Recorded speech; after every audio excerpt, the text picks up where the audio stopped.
Geography Now, the Netherlands. G'day guys, how's it going? My name is Aussie Tash. If you don't recognise my accent, I'm coming to you all the way from the land of Down Under in Australia, wanting to learn all things about the Netherlands. So let's go with this episode, Geography Now, the Netherlands. Hey guys, so this is going to be a little awkward. Why? Because 2 years ago, my Dutch friend Vincent, who used to do the animations before I regrettably hired Ken... Wait, what? He came and visited here in LA. Long story short, I promised him he could be in the Netherlands episode, so we pre-shot some footage, and this was the intro we made. I flew over. This guy, a real Dutchman, say hi to Vincent. Right here. Hey, Vincent. Hey, look. Vincent, I know the Dutch are tall, but just step down from the box. Are the Dutch okay? tall? Okay. Step down. You get off of your box then. I can never top those days. Oh, and this episode is on the Netherlands. Excellent. It's time to learn geography. Now! Hey everybody, I'm your host Barbs. Now, there are many countries that deal with water issues. Some lack water, some have too much water, and some, like the Netherlands, have bridled the wild stallion and have learned how to control the water and use it to their advantage. Water is probably the most powerful element in the Netherlands, and without it, they would be, I don't know, pretty useless. So what do you say, 2016 Vincent? En dan nu, politieke geografie.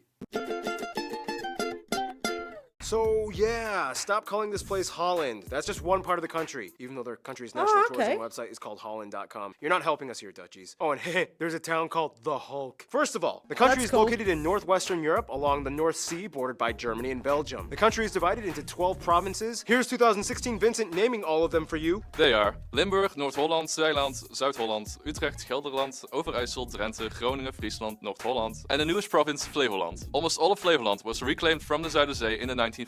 So besides being famous for making cheese and clogs, we also make our own land. The country kind of has two capitals. Amsterdam, the largest city and economic hub of the country, and home to the Royal Palace. And just to skip over, the third largest city, The Hague, acts as the second capital, which holds the seat of government, as well as the International Court of Justice. The second largest city, though, would be Rotterdam, which holds the busiest seaport in all of Europe. The busiest airport, though, is of course Amsterdam's Schiphol International, Europe's third busiest airport, carrying nearly 70 million passengers annually. Now we reach the overseas territories. Apart from the mainland European part, the country actually holds sovereignty over 6 other island entities in the Caribbean, remnants of the colonial past. These are collectively called the Dutch Caribbean. And here's where it gets a little confusing. Technically, the Netherlands is a country made up of 4 countries, the mainland Netherlands, as well as 3 other constituent countries, kind of like what Wales and Scotland are to the UK. They are Aruba, Curacao, and Saint Martin, which is actually half of an island shared with the French overseas territory of the same name, but in French. This means that this one island is the only area which the Netherlands technically borders France. These guys hold a high level of autonomy. They can have their own constitutions and currency. Otherwise, the remaining 3 islands are Bonaire, St. Eustatius, and Little Saba, which, by the way, has the shortest airport runway in the world. These 3 fall under the title of special municipalities and do not belong to any province. They are directly controlled by the Dutch government. However, in 2011, they decided to switch currencies and adopt the US dollar. All these islands lie in the subregion known as the Lesser Antilles. Aruba, Curacao, and Bonaire are usually referred to as the ABC Islands, lying in the subregion of the Leeward Antilles, whereas St. Eustatius, Saba, and St. Martin, usually called the SSS Islands, are located in the subregion of the Leeward Islands. Keep in mind, at one point, all 6 of these islands were called the Netherland Antilles and operated collectively as a single constituent country with the capital at Willemstad in Curacao. They even competed separately in the Olympics. With the exception of Aruba, who had autonomy in 1986, it wasn't until the early 2000s when they all voted for their future, and it kind of went like this. Okay guys, you have 4 options for your future. Choose wisely. You can have closer ties to us, remain just as you are in the Netherland Antilles, autonomy as a constituent country within the Kingdom of the Netherlands, or you can opt for complete independence as a new nation and break away from us.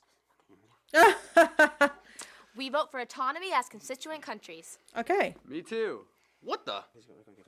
We want closer ties and we'll settle for special municipality status. Really, Bonaire? You're one of us, the ABC Islands. You're really gonna ditch us like that and leave us with this half-Frenchy magoo? Yep, deal with it. And that's basically how it went down. So there you go. That's how you make a Netherlands. Waterways dominate the country, though. There's even a town with no roads and only canals. But how did it end up this way? Somewhere around the 9th century, people were kind of fed up with all the flooding, and they invented these seawalls known as dikes, which surrounded polders, or reclaimed land plots protected by the dikes. To this day, the Netherlands has reclaimed about 1/5 of its total landmass from the sea. So what would happen if all the dikes were destroyed and all the water just came and flooded everything? Scientists speculate that the country would go from looking like this to this. That's not good. Oh, Amsterdam would be gone. Yeah. Yep. Luckily, the Dutch are fantastic engineers and have been taming this dragon for centuries. Okay. Wow. I have just absorbed so much in my little mind. Oh my gosh. I love how there was a town that just has water. No roads, just water and canals. That's really cool. Rotterdam, I am familiar with Rotterdam as I've got a channel that I learn about Canada. So I've learned a lot about how the Canadians liberated the Netherlands. And I think Rotterdam was one of the cities that they went to. And of course, Amsterdam. In Australia, we all know about Amsterdam. Let me just highlight it for you. Everything that is illegal in Australia is legal in Amsterdam. Oh my gosh, I'm learning so much. I know he talks very fast, very similar to me. Let's keep on going. Speaking of engineering, there are so many notable spots to check out in case you ever visit. So many museums, but the most notable one probably being the Rijksmuseum in Amsterdam, the Royal Palace, the Van Gogh Museum, the Anne Frank House, numerous castles like these, numerous star-shaped fortress towns, so many amusement parks old like buildings. these, the enclaves and exclaves of Barrel Nassau. We talked about this in the Belgium episode. The world's largest flower garden at Tulip Keukenhof, Festival. Austerlitz Pyramid, this prehistoric burial site, and of course there are somewhere around 1,000 historic windmills left in the country They from are the 1800s. so beautiful. Mostly in the Kinderdijk area, a UNESCO heritage site. Keep in mind though, the country has a ton of modern wind turbines that help supply energy to the nation, a topic that will be discussed in...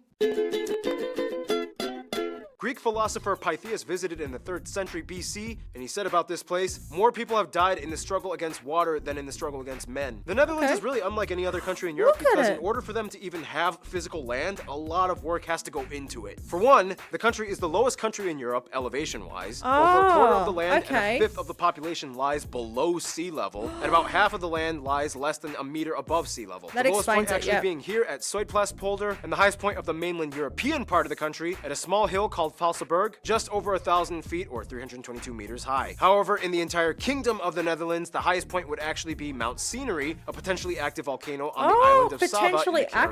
active. Back to mainland Well, that's Europe, scary. though. Within this complex system of waterways and canals, the famous Rhine River that goes through all of Europe and the longest in the country actually ends in Rotterdam. The largest body of water would be Lake or Bay Ijsselmeer, contained within the N302 and E22 highways. In order to manage all the flooding in the south, though, the Netherlands has undergone one of the largest engineering projects in modern history. The Delta Works is a series of massive elevated look levees at all that close off those. sea estuaries, preventing flooding. They even have backup Wow. levees in case one down the line bursts. In the north, though, the Walden Islands act as kind of like natural barriers against the sea. All this land reclamation has left many of the inland areas exposed to what are labeled as the largest open sand drifts in Europe. Keep in mind, they are not deserts, but rather strange wet sandy plots in the middle of green shrubbery, a rare natural sight to come across anywhere in the world. So in a nutshell, the entire country is basically one big river delta. Oh my gosh. Okay, let's pause it for a second. There is so much water. I had no idea about the intensity of the drainage systems and stuff that had to be built to stop the water. Let me tell you about Australia. It is hot, it is dry, and we have deserts. So, oh my gosh, just seeing all that water, I'm not saying that we don't have dams and lakes, but they're not really big like that. Here's something for you guys. In Australia, it does snow, but I hear so many people say, it snows there? It snows there? Yes, we do get snowfall here, but yes, we don't have really, really long lakes and dams like that. So seeing this is really, really cool. We should hang out sometime. Whew, so that's just about it for now. I gotta get my triple shot of espresso break, which means we need a guy who knows a few things. Besides all the water chaos, the Netherlands is quite a powerful nation considering its size. They rank in the top 20 largest world economies, usually cool. around 17th or 16th place, and they rank somewhere in the top 5 to 10 largest exporters on Earth. In fact, they have the oldest stock exchange in the world, dating back to 1602. Didn't that lead to like the whole tulip mania thing where people sold a single bulb for the price of like an entire ship? That was not the stock market, that was just a socio-economic phenomenon, and at its height sold for 10 times the annual wage of a skilled craftsman. Anyway, today, although they the produce tulip about 80% of festivals. the world's tulips and over half of the world's cut flower exports, their economy is mostly driven by the service and energy sectors. After the discovery of a natural gas field in 1959, the Dutch became a fuel powerhouse. The Shell company became the largest and most internationally recognized Dutch company in the world. that Besides the Dutch? petroleum industry, No though, way. the Dutch are well known for their electronics and tech innovation. The company Philips invented the audio tape, which helped pioneer other formats like videotapes, CDs, DVDs, and Blu-rays. Yeah, the company was Dutch, but keep in mind it was invented in Hasselt, Belgium. Oh, Belgium.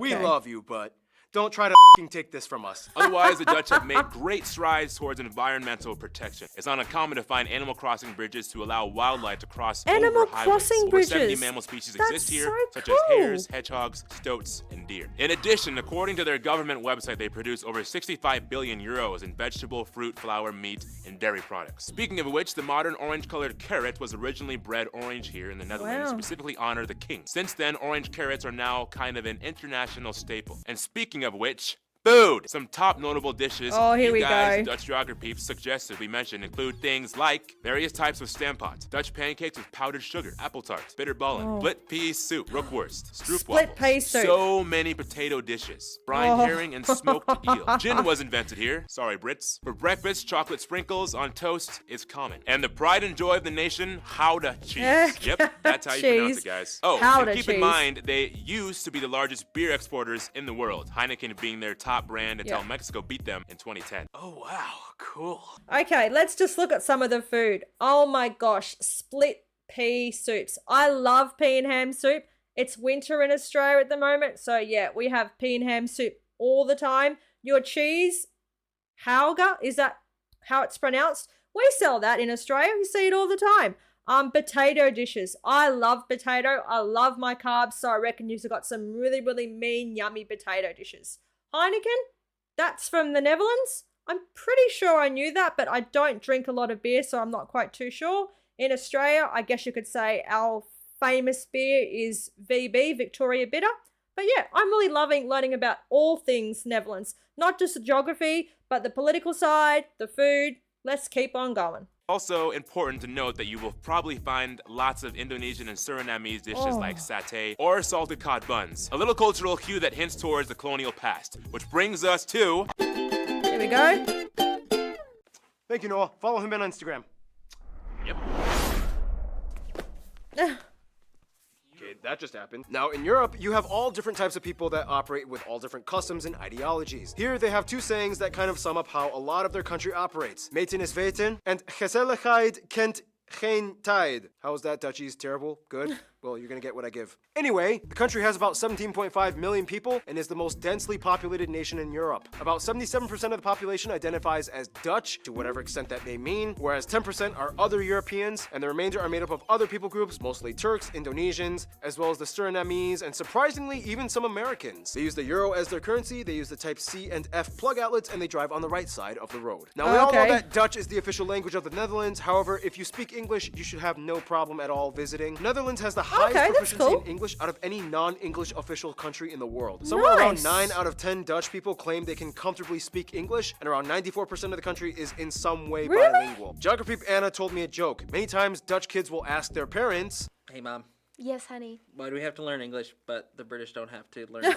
Because our ancestors decided it would be a great idea to trade New York for Suriname and one small island in Indonesia. It's important to note, though, Ah, that there are two okay. other regional languages accepted in Dutch society. They are Frisian, spoken in the northern Friesland region, and the other being Papiamento, a Dutch Creole spoken in the ABC Islands. When it's already kind of well known that the Dutch are the tallest people on average in the world, men averaging around 6'1" and women around 5'7". And That's once again, tall, here's man. 2016 Vincent explaining. Latest studies have shown that natural selection has been the biggest reason. Being tall stood equal to being more athletic, successful, and healthy. Many educated men start families after their studies. Fast forward a couple of years, with length being very heritable, and the result is a nation of giants. Yeah, we're outbreeding short people.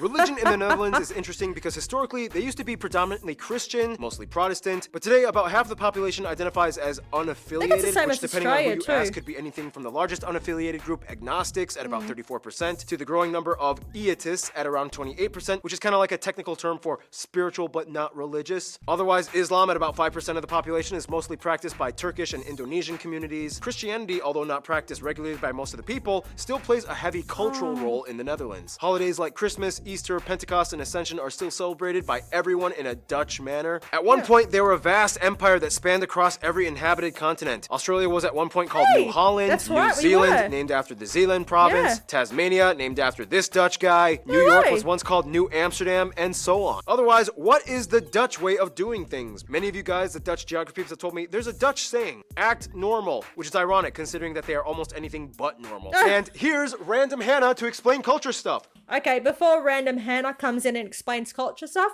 I think this video was made about 4 or 5 years ago.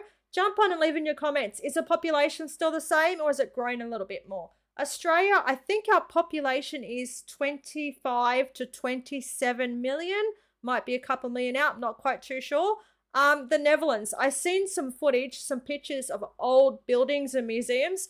Australia, we're only a couple of 100 years old. We don't have beautiful old architecture and buildings like a lot of European countries. I love old buildings, so I just cannot wait to dive into the Netherlands, learn more about it, and see all your beautiful architecture and buildings. Let's keep on going and learn more about your culture.